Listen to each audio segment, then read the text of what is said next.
Bonjour à vous tous. Ce matin, je vous propose de faire la découverte d'une fraiseuse conventionnelle. C'est un modèle Gambin 3M. Je vais vous la faire découvrir.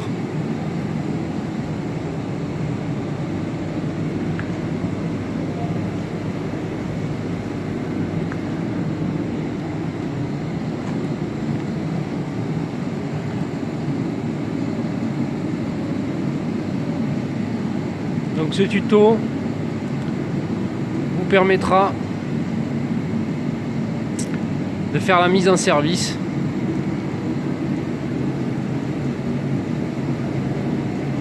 de la machine ainsi que le réglage d'un étau.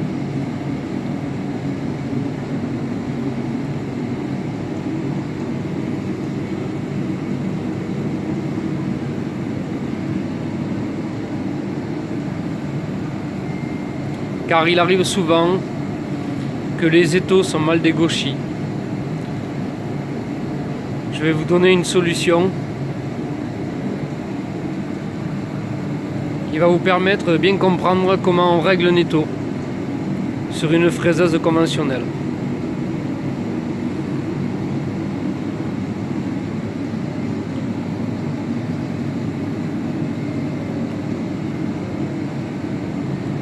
Avant tout usinage, avoir une machine déjà très propre. Cela va de soi. Pour faire des cotes précises, si vous êtes dans la crasse, vous n'y arriverez jamais.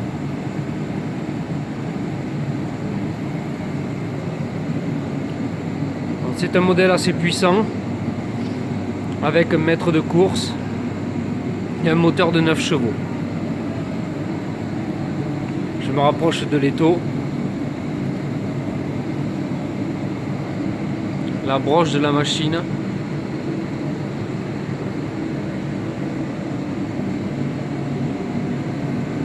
Avec sa visu. Ce qui vous permettra par la suite, dans des tutos futurs, que je vous explique comment faire des cotes au centième sur une fraiseuse conventionnelle. Ce qui est tout à fait possible.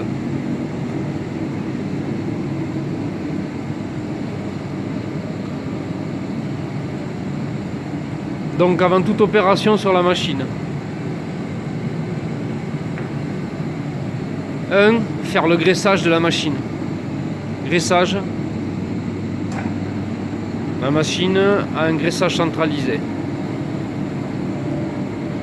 Faire chauffer la broche ainsi que faire bouger les axes de la machine. Ce qui vous permettra déjà d'avoir une machine souple.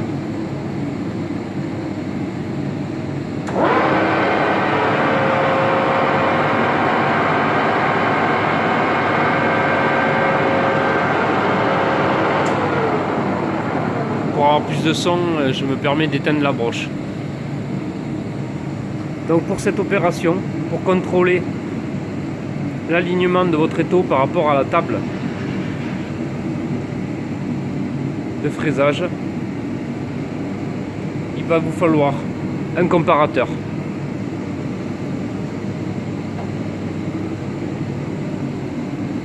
Qui se présente comme ceci.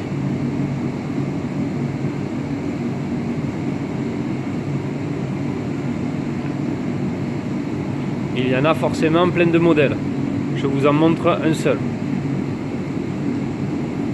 Voilà. De préférence de bonne marque. Les comparateurs chinois, vous m'avez compris.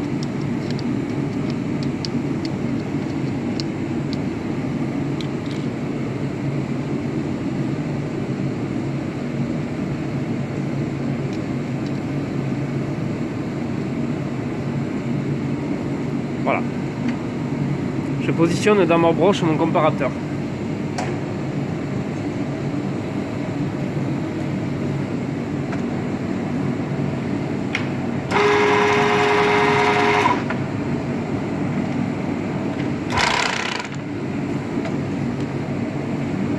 Forcément il y a du bruit, hein. Comprenez bien que pas beaucoup de solutions. C'est un atelier d'usinage. Nous allons présenter le comparateur sur la face de votre étau. Vous allez voir, vous allez suivre avec moi. Voilà, là je fais charger le comparateur, c'est-à-dire que je donne un petit peu de charge à l'aiguille. Faire très attention, ne pas surcharger le comparateur, ce qui peut induire en erreur le réglage. Voilà. Donc vous allez naviguer sur le X de votre machine, donner un point de référence. Voilà. Et là, nous allons faire naviguer la machine sur sa plus grande distance, sur le X, celle qu'on veut régler, en l'occurrence là, pour le tuto. Donc je fais naviguer mon comparateur tout le long de la machine.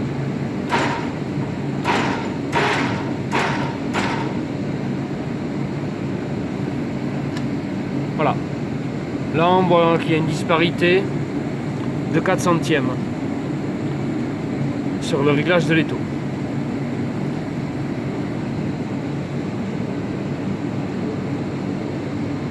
Donc pour ceci, il va vous falloir une clé. Desserrer l'étau.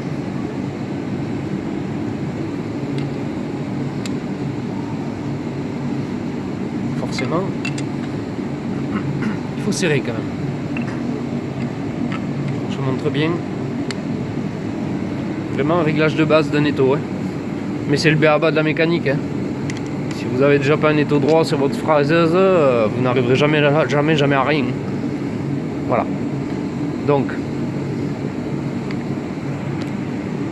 principe de base de réglage d'un étau par pivot. C'est-à-dire que j'ai bien sorti les 3 cales de réglage, les 3 cales de serrage, pardon, sur l'étau. J'en garde un en position contact, ce qui va me donner un pivot, ce qui va vous permettre d'affiner votre réglage.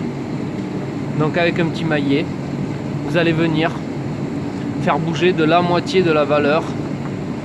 On l'envoie, hop, hop, hop, hop, hop. Environ 0,25. Voilà. C'est les centièmes que vous voyez sur le pupitas.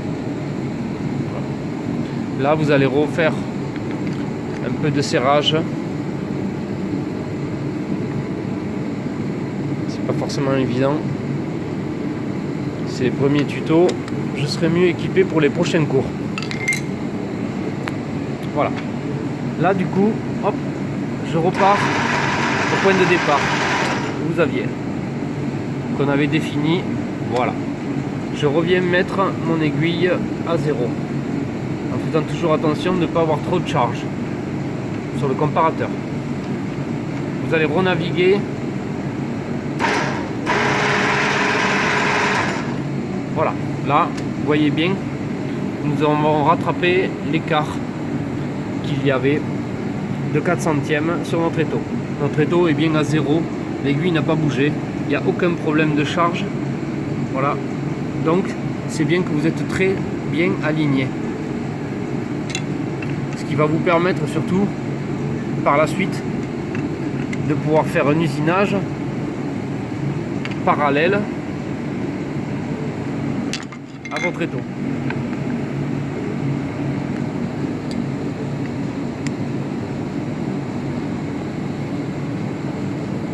Voilà. Alors j'espère que ce premier petit tuto de réglage d'un étau sur une fraiseuse conventionnelle vous aura permis déjà de pouvoir déjà avoir cet étau de bien réglé avant de commencer à usiner. Voilà. Prochain cours, petit usinage de pièces aluminium, vous expliquer les conditions de coupe, pourquoi on utilise telle chose dans l'aluminium, pourquoi dans l'acier on utilise d'autres outils. Il y aura aussi des cours de métrologie. Et au fur et à mesure, je vous expliquerai un petit peu, pour ceux qui veulent découvrir ou apprendre à faire fonctionner une fraiseuse conventionnelle pour un futur travail chez un employeur ou autre. Merci à tous.